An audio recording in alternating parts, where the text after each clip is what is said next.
They questioned her intelligence on national television, making snide remarks about her accent and past. Her eyes never wavered as she responded 12 words of pure truth, leaving absolute silence. A liberal talk show host thought she could humiliate Melania Trump, but her calculated attack backfired in a way no one saw coming. The Manhattan studio buzzed with anticipation that spring evening as the audience filed into their seats, smartphones ready, social media primed for the takedown they'd all come to witness. It was meant to be Jessica Palmer's crowning moment, another notch in her belt of conservative figures left stammering on her stage. The takedown queen, they called her. Her studio audience lived for these moments. The sharp-witted host with her trademark purple glasses and cutting commentary had built her career on viral clips of political opponents squirming under her relentless questioning, and tonight was supposed to be her biggest trophy yet. The former First Lady had finally agreed to an interview after years of declining invitations, and the network had promoted it for weeks. Melania Trump breaks her silence. Though everyone knew Palmer had no interest in what Melania might say, as this was about the trap, not the conversation. Backstage, the energy was electric. Producers huddled around monitors reviewing prepared questions, each one crafted to provoke, to unsettle, to create that perfect viral moment, while Palmer sat in her dressing room scrolling through her phone, a half-empty latte cooling beside her as her team made final adjustments to her tailored blazer. She wasn't nervous. She'd done this 100 times before, taken down senators, CEOs, and celebrities who dared step into her arena with views that contradicted her own. 5 minutes, called a production assistant, poking her head through the door, and Palmer nodded, slipping her phone into her pocket and practicing her camera-ready smile, the one that looked warm until you noticed it never reached her eyes. The crowd was perfect tonight, hand-picked for their reactions, for their willingness to laugh on cue, to gasp at the right moments. The energy before a takedown had a particular quality, like sharks sensing blood in the water, and Palmer could feel it as she stepped onto the stage, waving to her audience, basking in their applause, their expectation, their shared anticipation of what was about to unfold. "Tonight," she began, once the cheering had subsided, "we have a guest who needs very little introduction." A knowing chuckle rippled through the crowd. "She's been called mysterious, private, and sometimes," Palmer paused for effect, "complicit," prompting more laughter, sharper this time, as Palmer smiled, knowing this was going exactly as planned. "Please welcome to the show, for the very first time, former First Lady Melania Trump." And the applause was mixed with murmurs as Melania walked onto the stage, her movements graceful, measured, her expression revealing nothing.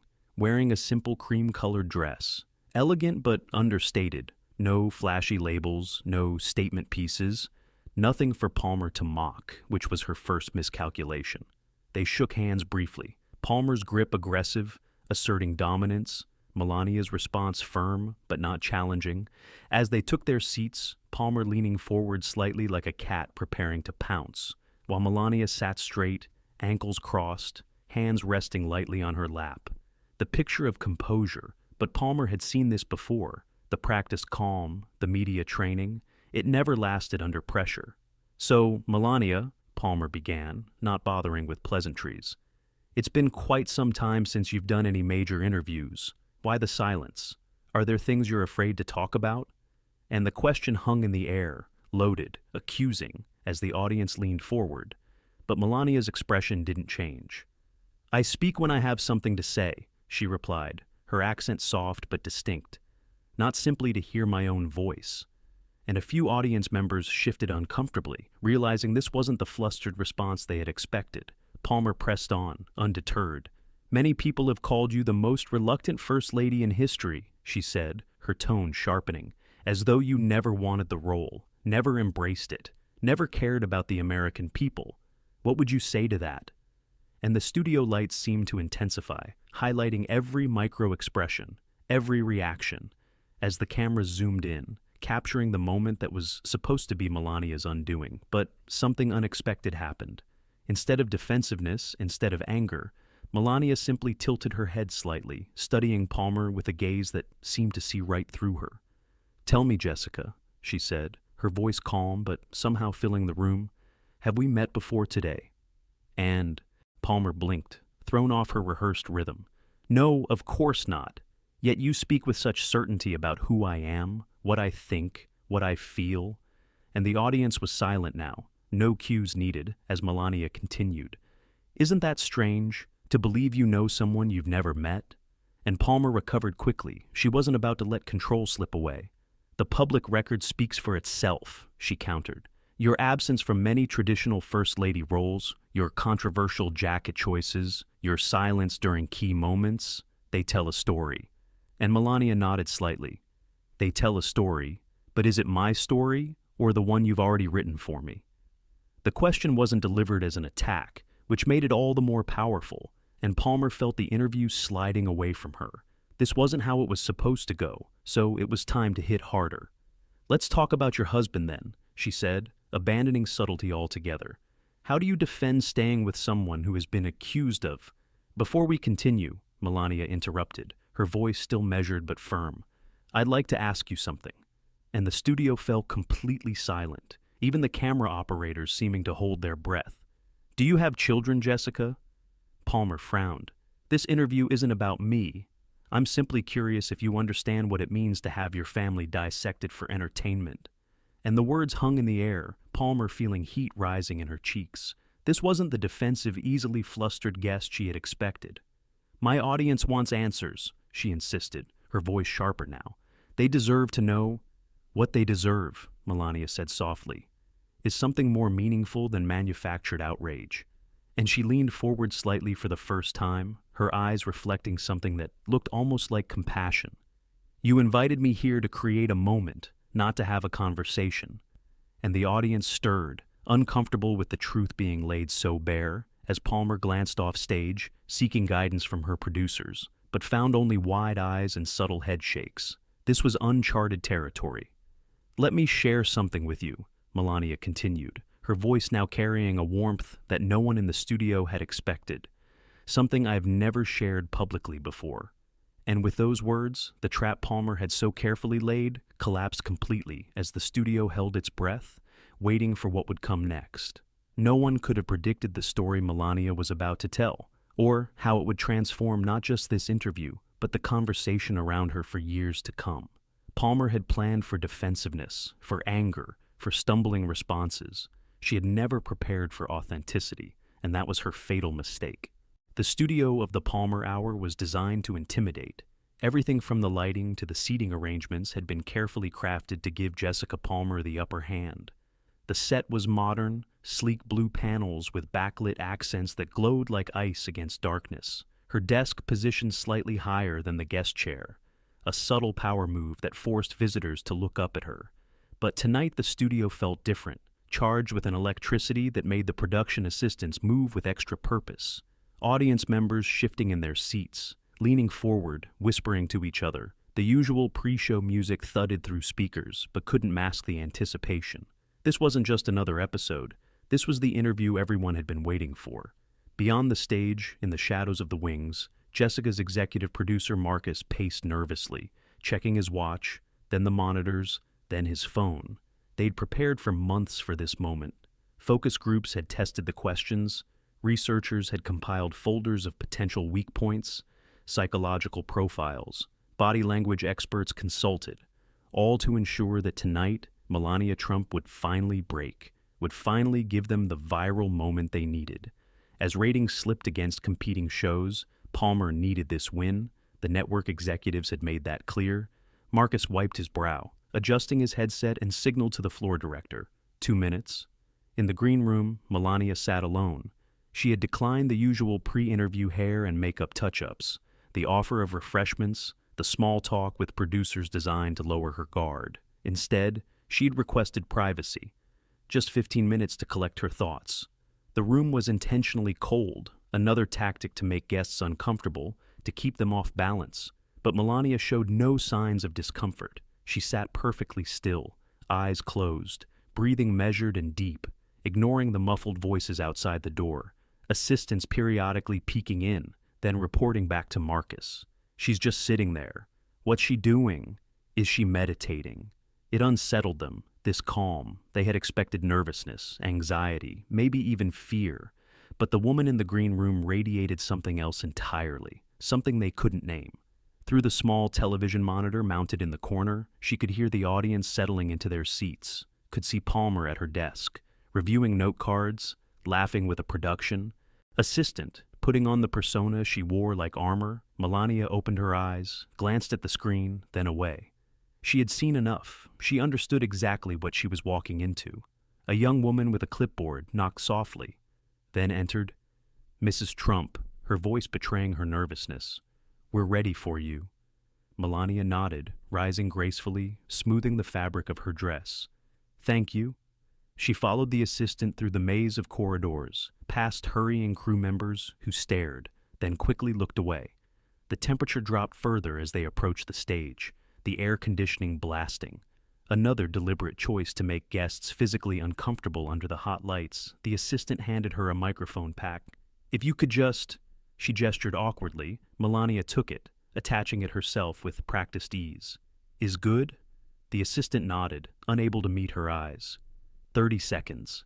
From somewhere beyond the curtain, the announcer's voice boomed, introducing Palmer to applause, her monologue beginning, full of thinly veiled references, setting the tone, preparing the audience for what was to come. Melania stood still, her breathing unchanged, as the mentions of her grew more direct, more pointed. The audience's laughter sharper, hungrier.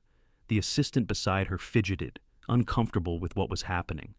"I'm sorry," she whispered, so quietly that Melania almost didn't hear her. Before Melania could respond, Marcus appeared, headset gleaming in the dim light. "Places now," he said crisply, not looking at Melania. "Everyone clear the wings." He tapped his earpiece, listening to instructions. Entrance on the second applause break. He finally looked at her, expecting to see anxiety, finding only stillness. It unsettled him. "You understand the format?" he asked. "We'll have 3 segments with breaks between." Melania nodded once. "I understand." Her voice betrayed nothing. On stage, Palmer was building to Melania's introduction. Voices from the control room echoed through Marcus's headset. Camera instructions, lighting cues, sound levels, everything had to be perfect. 10 seconds, he said, still watching Melania for any crack in the composure, any sign of the nervousness that should be there but wasn't. The audience burst into applause, mixed with murmurs as Palmer announced her guest. Marcus nodded sharply. "Go." Melania stepped forward, from darkness into blinding light. The heat of it immediate, contrasting with the artificial cold. The noise hit her next. Hundreds of people, some clapping politely, others openly skeptical. Cameras swiveling to track her movement.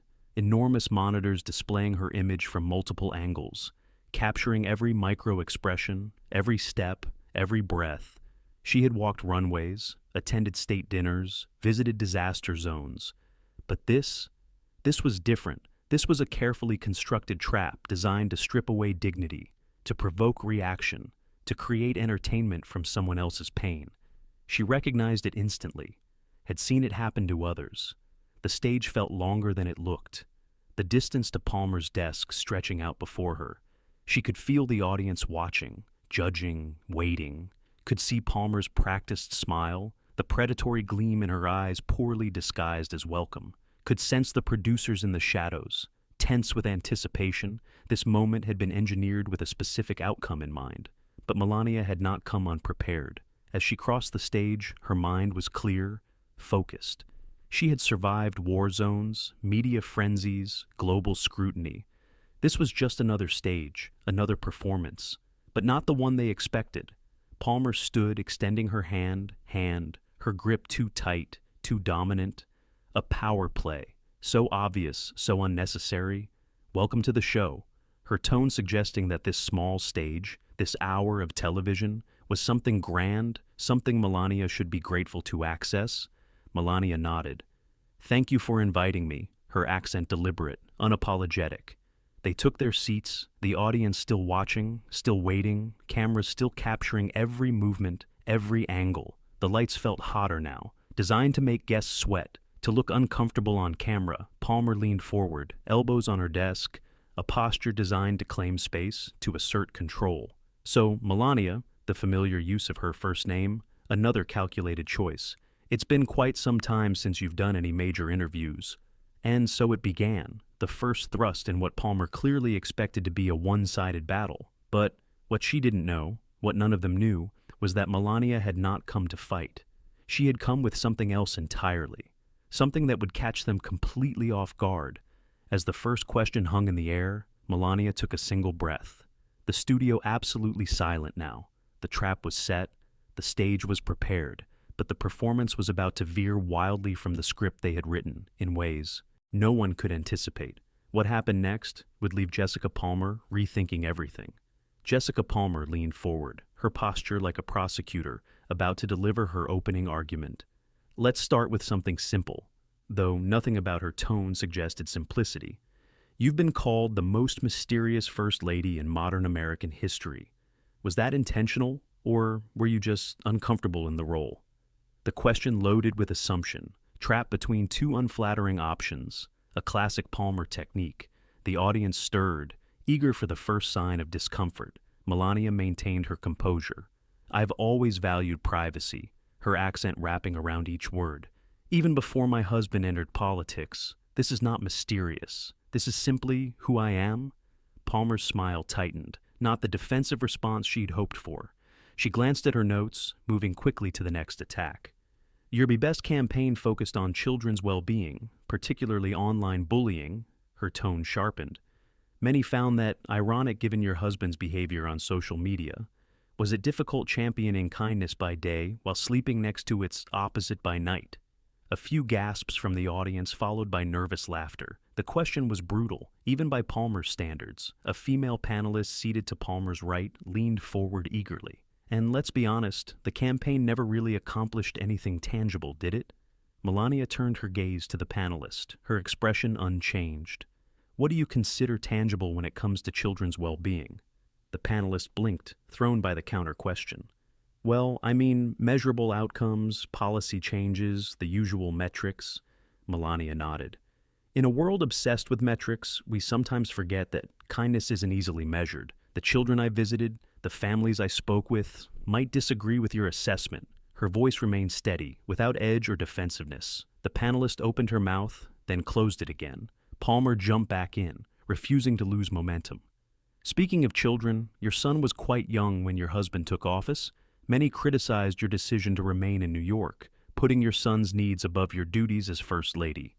Do you regret that choice? Her tone suggested the correct answer was obviously yes. A male panelist chimed in, especially given the cost to taxpayers for your security detail. Melania tilted her head slightly.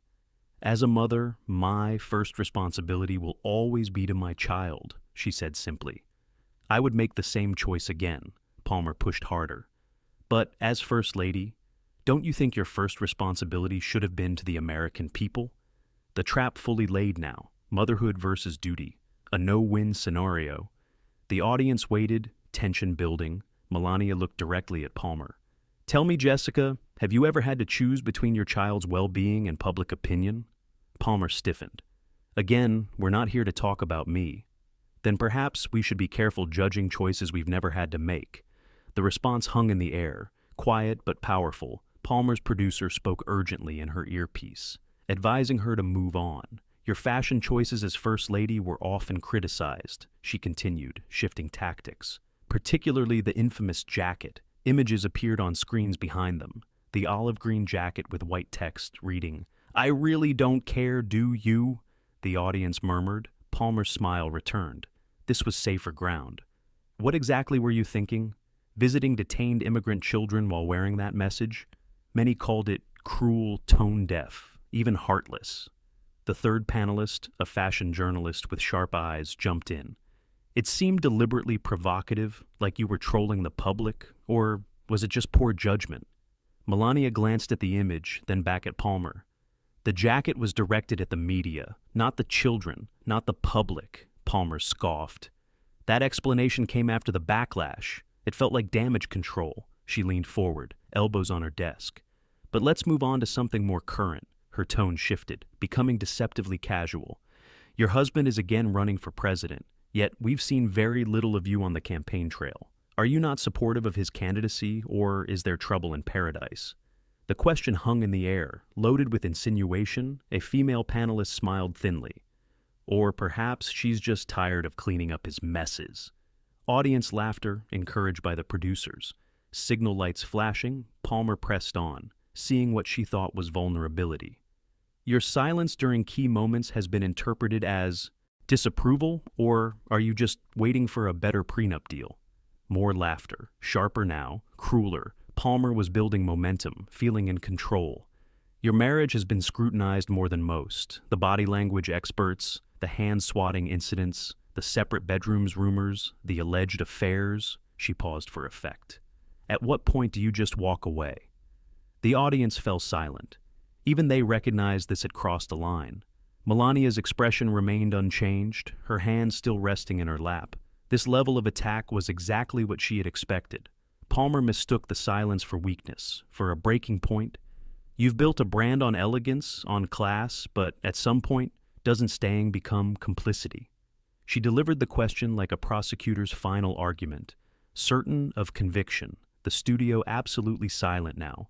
All eyes on Melania, waiting for tears, for anger, for something they could clip and share and mock. Melania looked at Palmer, held her gaze for a long moment, then did something unexpected. She smiled, not a defensive smile, not a tight-lipped expression of restraint, but something genuine, almost compassionate. You've asked me about 17 questions in the span of 5 minutes, her voice soft but clear. Each one designed not to understand but to provoke. Have you considered that this approach might be why people don't open up to you? Palmer blinked, thrown by the calm observation. I'm simply asking the questions my audience wants answered. Melania nodded slightly. Are you sure it's the audience that wants these answers, or is it you, Jessica? Palmer's expression tightened. This wasn't following the script. Let me share something with you, Melania continued, her voice changing subtly, warmer now, more present. I've sat across from people like you before, who believe they already know who I am, what I think, what my marriage is, but they never ask the questions that might challenge their assumptions. Palmer shifted in her seat, uncomfortable as prey suddenly aware of the predator. We have limited time, she said sharply, and many topics to cover. Yes, Melania agreed, so perhaps we should make it meaningful. A murmur ran through the audience. Something was happening, something unplanned. Palmer glanced off stage, seeking guidance from her producer. Finding only wide eyes and confusion, she turned back to Melania, attempting to regain control. Let's talk about your childhood then. Growing up in communist Slovenia, how did that shape your views on American democracy?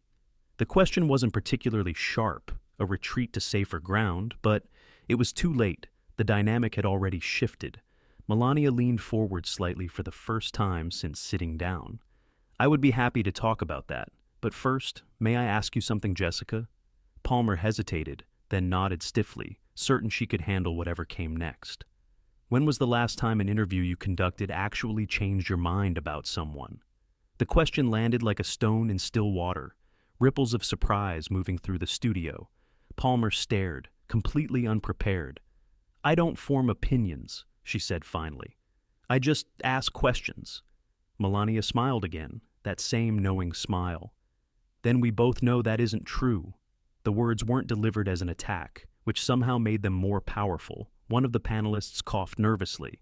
Another shuffled papers. Palmer's producer was speaking rapidly into her earpiece now, but she barely heard him because something was happening, something she hadn't experienced before on her own show. She was losing control, and what came next would leave her completely speechless. For a moment, the studio felt suspended in time, cameras still rolling, audience still watching. But something had shifted. Melania's gaze drifted slightly as if seeing beyond the bright lights, beyond the hostile questions, her mind traveling back to a place few in this room could possibly understand. When I was a little girl in Slovenia, she began, her voice soft but clear. My mother would tell me something that I never forgot. Palmer shifted uncomfortably. This wasn't part of her plan, but interrupting now would only make her look worse. She said that dignity cannot be taken, only surrendered. Melania's accent seemed more pronounced now, not from nervousness, but from connection to memory. This was during communist times, when saying the wrong thing could have real consequences, not just angry tweets. A few nervous chuckles from the audience, but most remained silent, captivated by this unexpected turn. We lived in a small apartment in Sevnica, nothing like the golden towers people associate with me now. her eyes refocused on Palmer. This surprises you, perhaps, that I wasn't always surrounded by wealth? Palmer tried to look unfazed. I'm familiar with your background. But knowing facts is not the same as understanding, Melania responded. Just as seeing photos of someone is not the same as knowing them. She straightened slightly in her chair, her posture still perfect, but somehow more relaxed. Now, when I was 16, I had my first encounter with what you might call media manipulation. The studio grew quieter still. Even the camera operators seemed to lean in slightly. A local newspaper wanted to feature young people with promising futures. They asked me about my dreams, about life beyond Slovenia. She paused briefly, the memory settling around her. I spoke honestly about hoping to see the world, about my interest in design, in languages, in possibilities beyond our borders, her eyes meeting Palmer's again. But when the article was published, my words had been twisted to suggest I was ungrateful, that I thought I was too good for my home country. Palmer tried to regain control. That's hardly the same as... It was my first lesson, Melania continued, as if Palmer hadn't spoken, in how easily truth can be reshaped to fit someone else's story. A cameraman shifted his weight, the small sound amplified in the unusual silence. My father defended me fiercely. A faint smile touched her lips. He understood something essential about dignity, about not letting others define you. Her voice took on a warmth that hadn't been present before. He would say, Melania, they can write what they want, but you know who you are. The use of her birth name in her native pronunciation created an intimacy that caught everyone off guard. When I came to America, she continued, I carried that lesson with me through my modeling career, through the early days of fame, through the White House years, and every attack since. She looked directly at Palmer now. I recognize what you're doing, Jessica, because I've seen it for decades. The trap disguised as conversation, the questions designed to wound, not to understand. Palmer stiffened. I'm simply doing my job. Your job, Melania repeated thoughtfully. Is it your job to dehumanize people who think differently than you? The question hung in the air, not aggressive, not defensive, just quietly devastating. Let me tell you about another moment, Melania said before Palmer could respond. Something I've never shared publicly. The producer's voice crackled urgently in Palmer's earpiece. Let her talk, sensing something valuable, even if it wasn't what they'd planned. During my husband's presidency, I received a letter from a woman in Michigan. Melania's voice softened. She wrote that she had hated me for years, based entirely on headlines, on snippets of interviews, on assumptions about who I must be. She paused, the studio completely still now. But her daughter had been diagnosed with a rare illness, and somehow, through research for treatment options, she discovered the hospital visits I had made that weren't covered by major networks. Melania's expression remained composed, but her eyes held something deeper now, something genuine. This woman wrote to me saying, I was so certain I knew who you were, and I was so completely wrong. Palmer swallowed, visibly uncomfortable with the direction this was taking.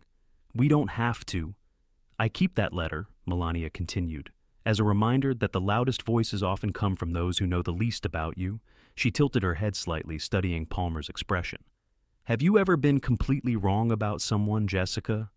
Palmer's producer was silent now. No more urgent instructions, no more suggested redirections. Even he recognized the moment unfolding before them. We all make judgments, Palmer finally managed, her usual confidence wavering. It's human nature? Yes, Melania agreed. But there's a difference between judgment and deliberate misunderstanding. She leaned forward slightly. Do you know what surprised me most during my time as First Lady? Palmer could only shake her head. How many journalists would ask me questions with the answers already written before I said a word? Her gaze swept across the panelists, who suddenly seemed fascinated by their note cards, including everyone on this panel. One of them had the grace to look embarrassed. I remember a particular interview, Melania continued, where I spoke for 15 minutes about children's welfare initiatives, but the only quote used was taken out of context to make it seem like I didn't care. She shook her head slightly. At first it hurt to be so deliberately misunderstood, but then I remembered my father's words. They can write what they want, but you know who you are. The audience was utterly silent now. No producer-prompted reactions, no laugh track, just people listening, truly listening, perhaps for the first time. When my husband decided to run for president, Melania said, her voice steady. I knew what it would mean for our privacy, for our family, for how I would be perceived. She straightened the sleeve of her dress, a small gesture that somehow conveyed strength. I had lived in America for years by then, had built a life, a career, had become a citizen through the proper channels, something I'm deeply proud of. Her eyes met Palmer's again. But suddenly, none of that mattered. I was reduced to headlines, to sound bites, to assumptions based on who I had married rather than who I was. Palmer glanced at her notes, then pushed them aside, recognizing they were useless now. But you must have expected scrutiny, she said, a last attempt at regaining familiar ground. Public life comes with public opinion. Melania nodded. Scrutiny, yes. Dehumanization, no. She looked past Palmer, directly into the main camera, as if speaking to every viewer. I've been asked thousands of times about my husband's words, his policies, his controversies, as though I'm merely an extension of him with no thoughts of my own. Her voice remained measured, but carried a new strength. But I have never once been asked what I hope for America's children, what I've learned from visiting hospitals, schools, communities in crisis, what I believe about the country that welcomed me as an immigrant and that I proudly call home. She turned back to Palmer. Until that changes, until you're interested in understanding rather than attacking, these conversations will always be exactly what you've made them. The silence that followed was unlike anything the Palmer Hour had ever experienced. It wasn't tension or awkwardness or even shock. It was recognition of a truth too powerful to deny. Palmer's producer spoke again in her earpiece, his voice subdued. Go to commercial. But for the first time in her career, Palmer didn't move, couldn't move, because what had just happened wasn't in any script, wasn't part of any plan, and what came next would change everything. Jessica Palmer's producer spoke again, more urgently now. We need to go to commercial. But Palmer remained frozen, her usual quick retorts abandoned, the control room chaotic, directors frantically signaling, Palmer's earpiece buzzing with instructions. Yet the host seemed incapable of following simple commands. The audience sat perfectly still, as if movement might break the spell over the studio. Melania waited, her posture unchanged, her expression calm. The silence stretched, uncomfortable for everyone but her. Finally, Palmer found her voice, though it lacked its usual edge. You mentioned never being asked what you hope for America's children, she swallowed visibly. What do you hope for them? The simplicity of the question, its genuine curiosity, marked the first honest moment in the entire interview. The studio held its breath. Melania studied Palmer's face, searching for the trap, finding instead something unexpected, a crack in the facade. I hope they learn to think for themselves, she said finally, not to follow headlines or trending hashtags or even the loudest voices in their social circles. She leaned forward slightly, her voice taking on new warmth. I hope they understand that compassion isn't weakness, that listening isn't surrender, that seeing beyond labels is the beginning of wisdom. The camera operator zoomed in slightly, capturing the intensity in her eyes. During my time as First Lady, I visited children's hospitals in every corner of this country. I sat with children fighting cancer, with babies born addicted to opioids, with teenagers recovering from shootings. Her voice remained steady, but carried a depth of emotion that hadn't been present before. These children didn't care about my accent or my husband's tweets or what the media said about me. A sad smile touched her lips. They only cared that someone was there, listening, seeing them as more than their circumstances. Palmer couldn't look away. None of them could. There was a girl in Cincinnati, Melania continued, perhaps 12 years old, her body ravaged by chemotherapy, but her spirit, she shook her head slightly and remembered wonder. Her spirit was magnificent. For the first time, Melania's composure wavered slightly, a hint of emotion breaking through. She looked at me and said, "They get all of us wrong sometimes." Melania's accent wrapped around the child's words, giving them a poignant weight. But it doesn't matter what they think, only what we know about ourselves. She paused, allowing the words to settle. This from a child fighting for her life. Her eyes met Palmer's directly. She taught me more in that moment than 1,000 media consultants. Palmer's producer had gone silent, the urgency for commercial break forgotten. Even he recognized they were witnessing something rare, something authentic. What happened to her? Palmer asked softly, forgetting her role as adversary just for a moment. She survived, Melania said, a genuine smile warming her face. I still receive letters from her. She's in college now, studying oncology, her eyes holding Palmer's. This is what I care about. These stories, these children, their futures. She straightened slightly. Not the petty headlines or manufactured controversies or even the hostile questions from people who decided who I was before I ever entered the room. The words hung in the air, not as an attack, but as a simple truth. Palmer looked down at her notes. The carefully crafted questions designed to provoke and trap suddenly seemed small, mean-spirited. Beneath the moment they were in, when she looked up again, something had changed in her expression. We've been unfair to you. The words escaped before she could stop them. A murmur rippled through the studio, producers exchanging alarmed glances. This wasn't in the script, but Melania just nodded once, acknowledging the admission without triumph. Not just you, she said quietly. A system that rewards conflict over understanding, outrage over insight. That is what's truly unfair. Palmer set aside her notes completely. Would you tell me about, she hesitated, then continued, what you actually accomplished would be best, the parts we didn't cover. The question was genuine, perhaps the first honest one of the entire interview. Her producer immediately protested in her earpiece. What are you doing? She reached up and removed the device, setting it on her desk, visibly breaking from the script. The control room erupted, directors waving frantically. But Palmer wasn't looking at them. She was looking at Melania, waiting for a real answer.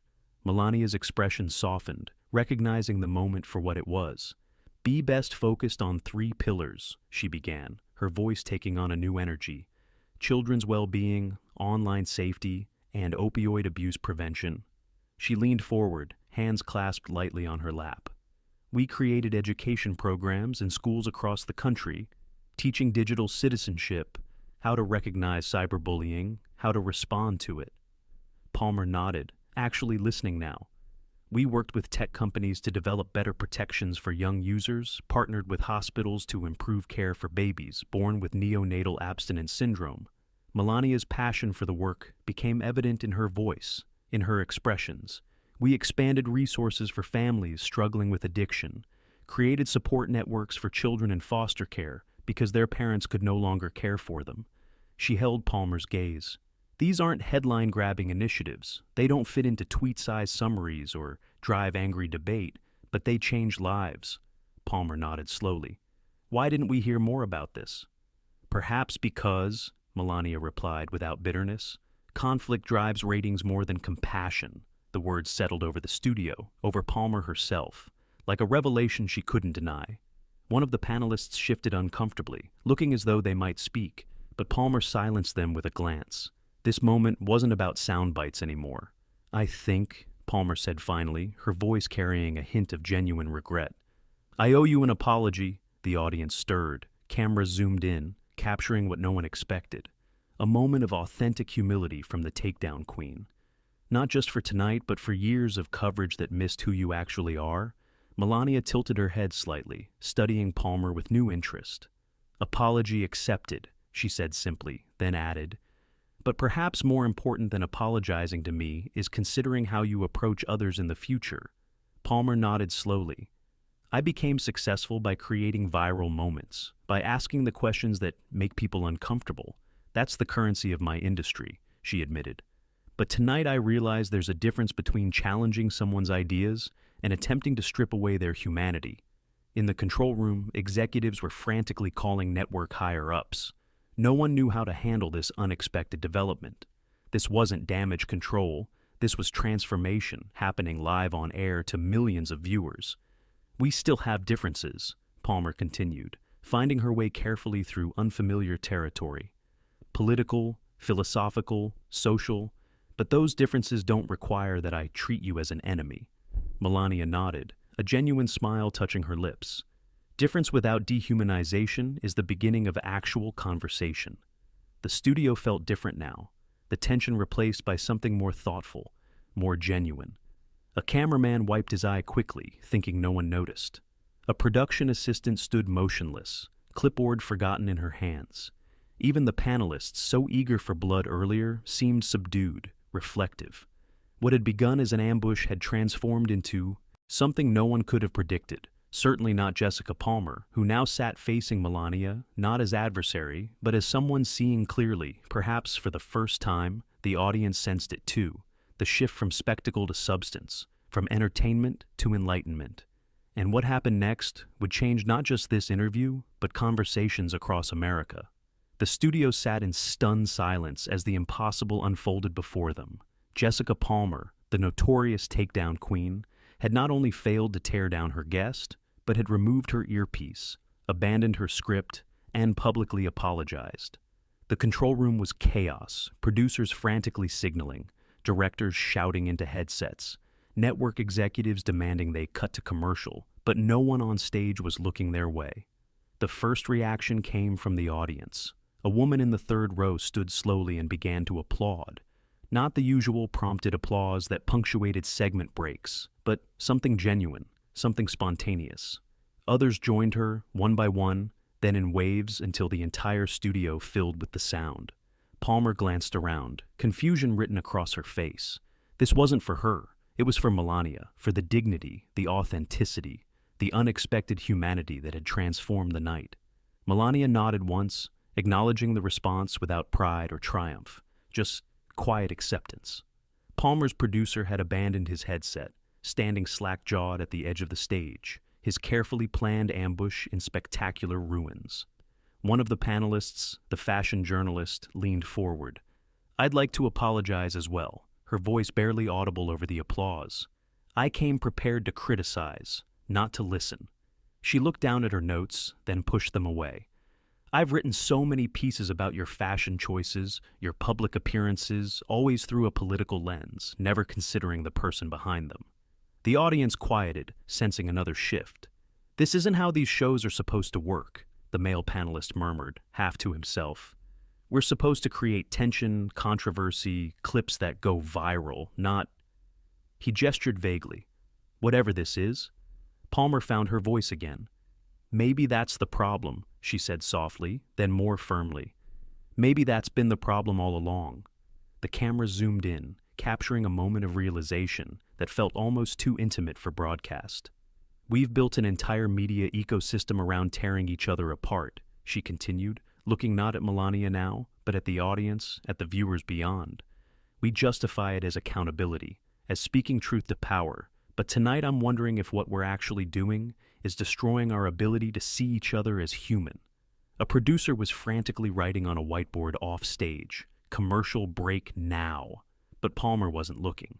"Mrs. Trump," she said, deliberately using the formal address she had avoided earlier, "would you be willing to stay for an extended segment? No gotcha questions, no planned attacks, just a real conversation about your experiences, your perspectives." Even as the words left her mouth, Palmer seemed surprised by them. Melania studied her face, looking for signs of insincerity, finding none. "I would be happy to," she said simply. The audience applauded again as Palmer turned to face the main camera. "We'll be right back with an extended conversation with former First Lady Melania Trump," she announced, her voice carrying a new authenticity that even regular viewers had never heard before. "And I promise you, it won't be what you expected." Finally, mercifully, they cut to commercial, the red lights on the cameras dimming, but the studio remained charged with something electric, something real. Backstage was pandemonium, the executive producer Marcus pacing frantically, phone pressed to his ear. "I understand, sir. Yes, sir. But she took out her earpiece. We couldn't—" He winced, pulling the phone away slightly as the voice on the other end grew louder. Across the studio, network executives huddled, their expressions grim, tablets displaying real-time data, social media reactions, incoming calls. "This isn't what we planned," one muttered, swiping through screens. "But look at these numbers," another countered, pointing at a rapidly climbing graph. "Engagement is through the roof." "It's a disaster," the first insisted. She was supposed to eviscerate her, not apologize to her. The second executive's expression shifted as she studied the incoming data. "I'm not so sure this is a disaster," she said slowly. "Look at these comments. They're overwhelmingly positive." She scrolled through her tablet. "Most authentic moment I've ever seen on television. Haven't cried watching an interview since Oprah. Just renewed my faith in humanity. The executives exchanged glances, their priorities shifting from damage control to unexpected opportunity. Meanwhile, on stage, Palmer and Melania sat. In conversation, mics temporarily disabled, cameras no longer rolling, but the connection between them strangely intact. "I've never done anything like this," Palmer admitted, running a hand through her hair. "Gone off script, I mean." Melania nodded. "Sometimes the script is what prevents us from actually communicating." Palmer laughed, a genuine sound, not the practice chuckle she used during segments. "I built my entire career on having the perfect response, the perfect trap, the perfect takedown." She shook her head. "I never considered what it cost me, what it cost the people watching." She glanced toward the audience, who remained in their seats, unwilling to miss what might happen next. "This is going to change things for me," she said quietly. "I'll probably get pushback from the network, from my regular viewers." Melania leaned forward slightly. "Change is rarely comfortable," she said, "but sometimes necessary." In the front row, a young woman was furiously typing on her phone, posting to social media, "OMG, you guys, something incredible is happening on the Palmer Hour, like literally historic." Her post spread instantly. People who had changed channels flipping back, streaming services crashing as viewers rushed to witness whatever was happening in the studio. The panel members whispered among themselves, their carefully prepared attack suddenly irrelevant. "Should we even come back for the next segment?" one asked. "I think we just get in the way," another responded. The floor director approached, clipboard in hand. 2 minutes until we're back," he announced, looking as confused as everyone else. "Are we keeping the same format, or—" Palmer looked to Melania, then back at the director. "Just the two of us, no panel, no prepared questions." The director nodded, somehow not surprised. "I'll let the camera operators know." As he walked away, Melania studied Palmer's face. "Are you sure about this?" she asked quietly. "This is your show after all." Palmer smiled, a genuine expression that transformed her face. "I think tonight it became something else entirely," she admitted. "And honestly, I'm curious where it might lead." The makeup team rushed forward for touch-ups before the cameras returned. Palmer waved them away. "Let's just be real people having a real conversation," she said. "No more performance." The words carried beyond the immediate moment, a declaration of intent that surprised even her. The floor director counted down. 60 seconds until air. Across America, viewers waited, social media paused, conversations halted, as millions prepared to witness whatever came next. In the green room, guests scheduled for upcoming shows watched the monitors in disbelief. "Is this for real?" one asked, "or some kind of elaborate stunt?" No one answered because no one knew, but the expressions on Palmer's face, on Melania's face, didn't look like any performance they had ever seen before. 30 seconds, called the floor director. Palmer took a deep breath. Melania smoothed her dress, an unexpectedly human gesture. "Thank you," Palmer said quietly, just between the two of them, "for not being who I expected." Melania's expression softened. "Perhaps that is the beginning of all understanding." The cameras prepared to roll, the audience leaned forward. Something historic was happening.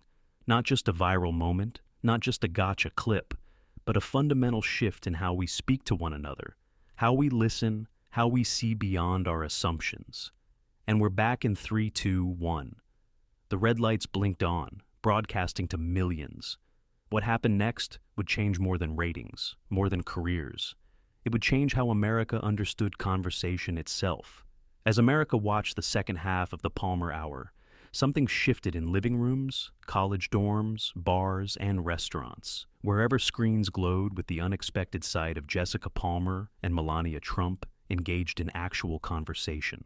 Twitter erupted first, #, Palmer Melania trending instantly, followed by real conversation, and this is what we need. Even users who normally attacked each other found themselves agreeing that they were witnessing something rare. A conservative commentator tweeted, "Never thought I'd say this, but Palmer just showed what journalism could actually be," while a progressive activist responded, "First time I've seen Melania as a person, not just a political symbol. Palmer deserves credit for this turn." The clip of Palmer removing her earpiece spread fastest, millions of shares within minutes, captioned with variations of, the moment journalism changed forever, or when keeping it real actually happened on live TV. At network headquarters in Manhattan, executives crowded into a conference room watching real-time analytics. As viewership surged beyond anything they had ever recorded, "We're picking up viewers from other networks," an analyst reported, eyes wide with disbelief. "People are literally texting friends telling them to turn this on." The network president stood silently, watching the numbers climb, his expression unreadable. "Should we cut it off?" a vice president asked nervously. "This isn't what we approved," the president shook his head slowly. "Sometimes you don't interfere with lightning when it strikes." Across town at rival network offices, panic was setting in as viewers abandoned their programming to watch whatever was happening on the Palmer Hour. "Get me something similar," one executive demanded. "Find me someone who can do what Palmer's doing." A producer laughed bitterly. "That's the problem. What Palmer's doing is the opposite of what we all do." In Washington, D.C., political communications teams scrambled as their carefully constructed narratives about both women crumbled in real time. "How do we spin this?" a young staffer asked, her boss staring at the screen. "I don't think we can," he admitted. "I think we just have to watch like everyone else." On college campuses, students gathered around televisions and dorm lounges and student unions, professors extending evening classes to discuss what they were witnessing. "This is textbook communication theory," one media studies professor explained to her captivated students. "What we're seeing is the difference between performative debate and authentic dialogue." Across social media platforms, clips from the interview were being shared faster than content moderators could review them, not because they contained anything objectionable, but because the volume was unprecedented. Comment sections, normally toxic wastelands of partisan attacks, filled instead with expressions of surprise, reflection, even hope. "Is this what we could have been doing all along?" asked one top comment with thousands of likes from across the political spectrum.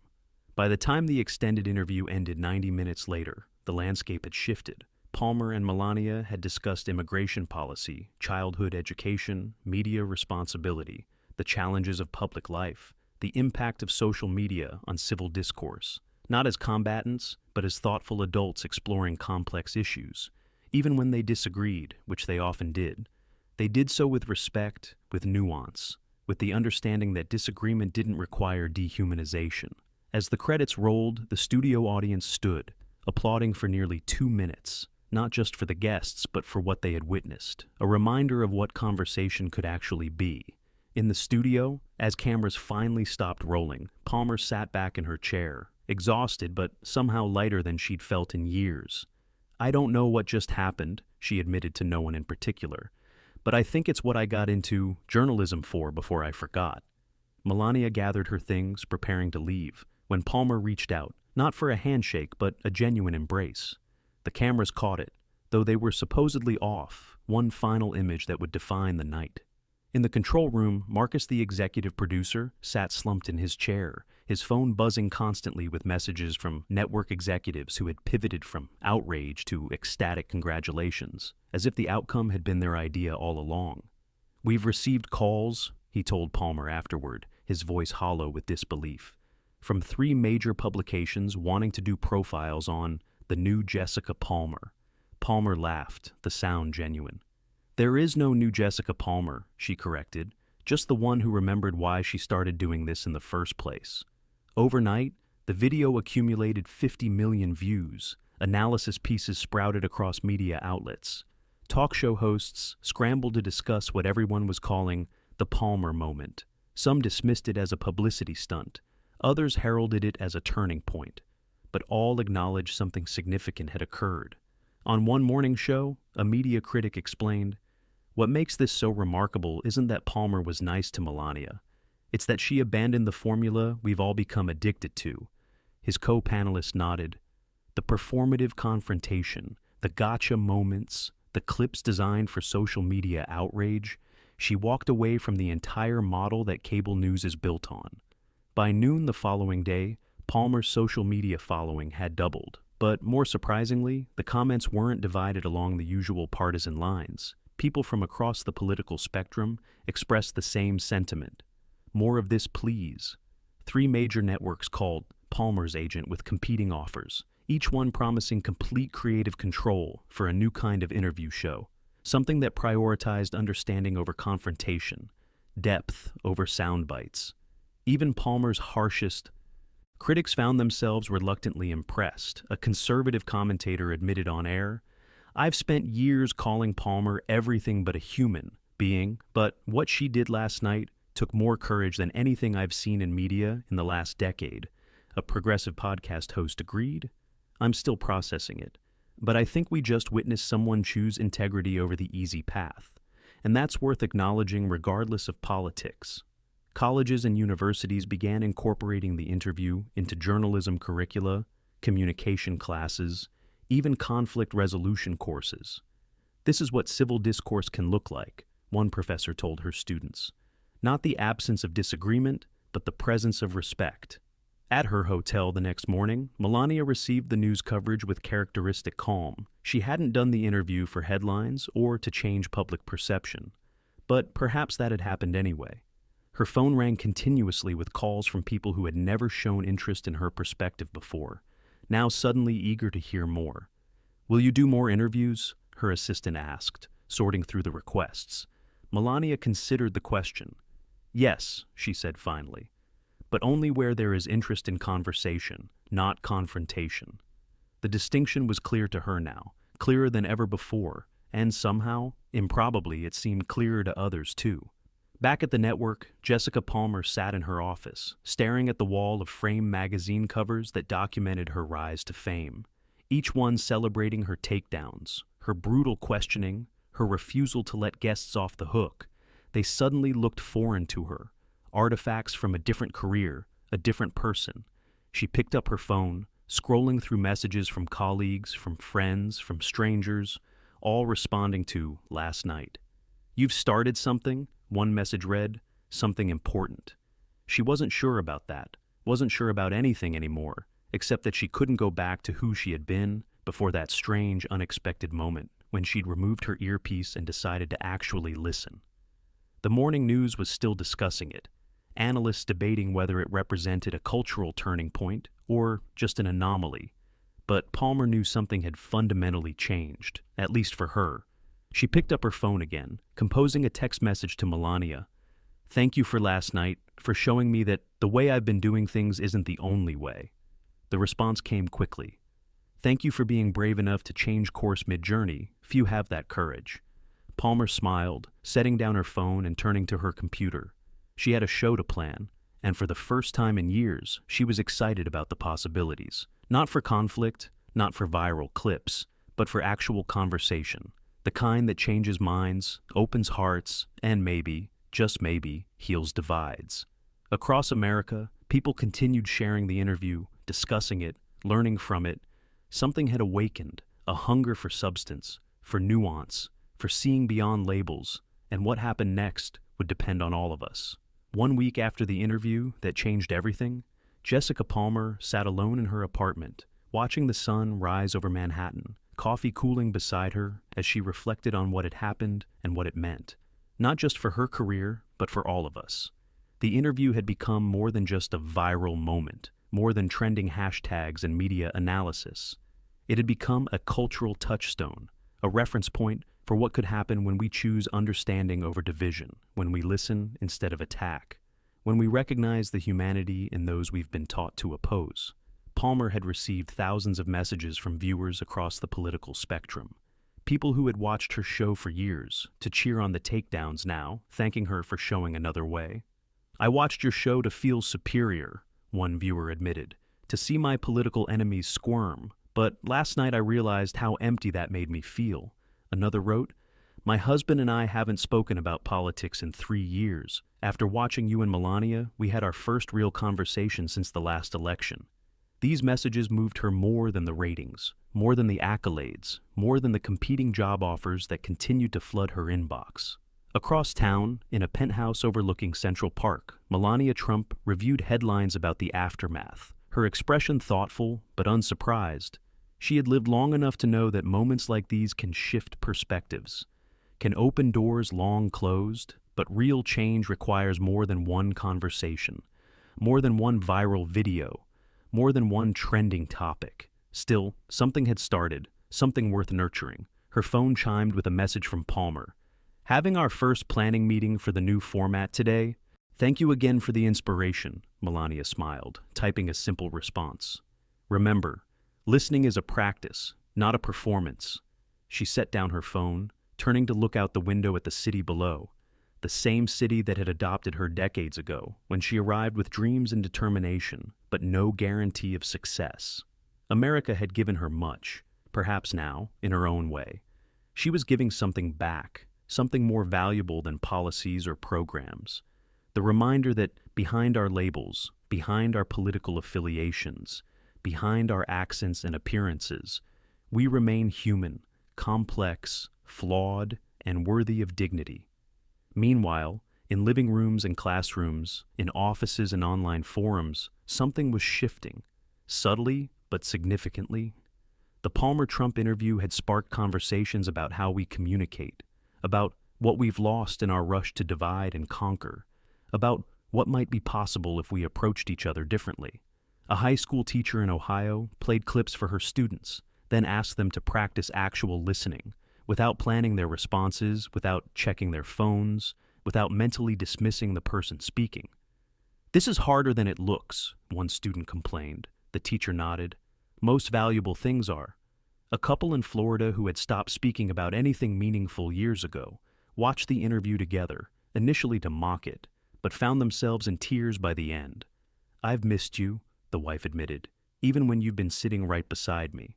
A community meeting in Michigan that had devolved into shouting every month for years began with the moderator saying, "What if we tried something different today? What if we actually listened to understand, not to respond?" The room fell silent. Then someone said, "Like that Palmer interview?" And heads nodded. Something had entered the culture, a possibility, a reminder, a challenge. Palmer understood this as she prepared for her new show, a format built around genuine conversation, deep listening, the exploration of ideas rather than the destruction of opponents.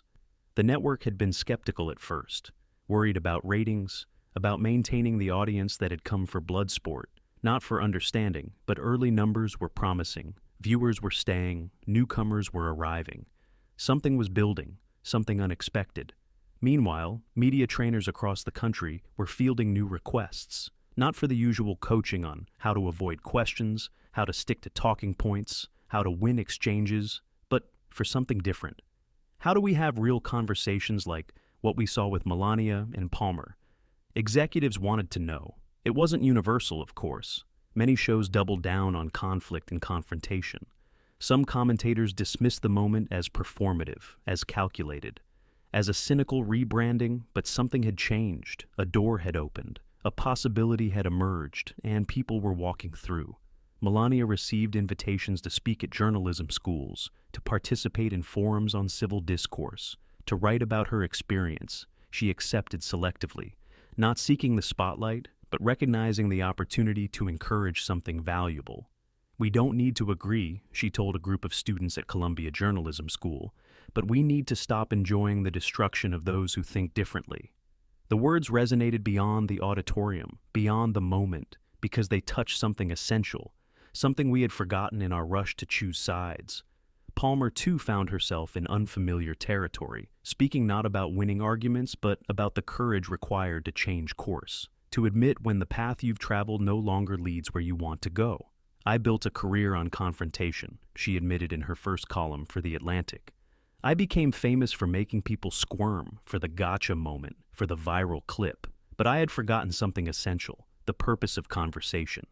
Her words sparked debate, some calling her brave, others calling her a traitor to the cause of accountability. But the conversation itself was different now, more nuanced, more thoughtful, more willing to explore the gray areas between absolutes. What had begun as an ambush interview had become something more, a moment of reckoning for a culture that had forgotten how to see beyond its divisions. The true lesson wasn't about politics, wasn't about the specific issues discussed, wasn't even about the participants themselves. It was about the possibility that exists when we approach each other with genuine curiosity, when we listen to understand rather than to refute, when we recognize that disagreement doesn't require dehumanization. In living rooms across America, people watched the clips again and again, some trying to understand what had happened, others trying to learn from it, still others simply marveling at the rarity of authentic connection in a world of performance. The message was clear, and it transcended politics. It wasn't about who was right or who was wrong. It was about how we engage with those who see the world differently. It was about remembering that behind every label, every position, every talking point is a human being with experiences that shape them, with reasons for their beliefs, with complexity that defies our need to simplify. Perhaps that was the gift that Palmer and Melania unexpectedly gave us. Not answers, but a better way to seek them. Not agreement, but a more humane way to disagree. Not common ground, but the recognition that we share a common humanity regardless of our differences. So what now? Where do we go from here? The interview changed two people, but can it change a culture? Can it change you? The next time you encounter someone with whom you deeply disagree, will you seek to understand or simply to defeat? Will you listen for connection or for ammunition? Will you see the human being or just the position they represent? These are the questions that linger long after the viral clips have stopped trending, long after the analysis has moved on to the next sensation. They are questions that matter, not just for our politics, but for our communities, our families, our very souls. Because how we speak to each other, how we listen, how we disagree shapes not just our discourse, but who we become. Palmer and Melania showed us another way, a path less traveled but more rewarding. The choice to follow it belongs to each of us. So, what will you choose? If this story moved you, don't just share it. Live it in your next difficult conversation, in your next disagreement, in your next encounter with difference. Be the one who listens, who seeks to understand, who remembers that behind every opinion is a person worthy of dignity, even when, especially when, you believe they are wrong. That is the legacy of a moment that began as an ambush but transformed into something we desperately need. A reminder of our shared humanity in a world determined to divide us. Like and subscribe for more stories that matter, not just for entertainment, but for how we live and who we become.